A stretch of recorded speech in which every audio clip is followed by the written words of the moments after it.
A lot of people don't do something because they doubt themselves so much from the fear of failure or the fear of success or people judging them. What's your thoughts on this? Well, the main thing is you have to try something, you have to do something, right? And of course, if you're full of doubt and insecurities, it's going to be very hard. And so what separates the person who is going to learn is on the way to success from somebody who won't will be that person who's 22, 23, they tries it, they do it. They take that job and they write that thing or they do that, whatever it is, that the other person maybe wouldn't try because they're not afraid of failing, right? So a certain level of, you can't control that because some people are born that way. I don't know if they're born that way, but something about them in their DNA has given them that drive. Yeah. But if you don't have that drive, if you have your insecurities, understand pain is a very powerful motivating factor.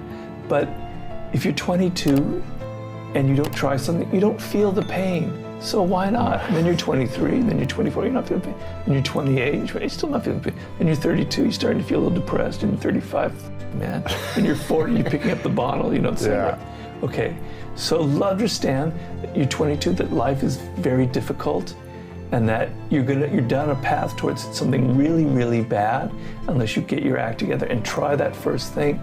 Because what happens, people have studied fear, and it's very important. And I know back in 2001, I was in Vienna, Austria, and I was in a theater.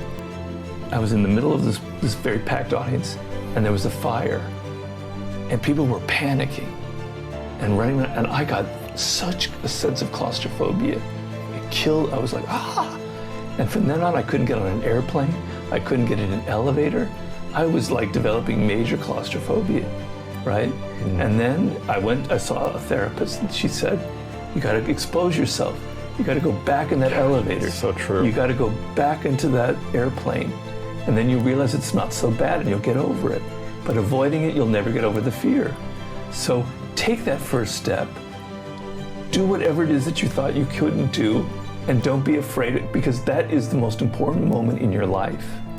And then you realize it's not so bad. Okay, people are making fun of me, I failed, but they never tried anything. I at least tried it, and now I have an idea for my next one. It wasn't so bad, But if you never make that first step, I don't care, the wisdom of Solomon won't be able to help you, right? You'll always be stopping before you can. So you've got to have the guts to make that first step, and then the doors will open for you.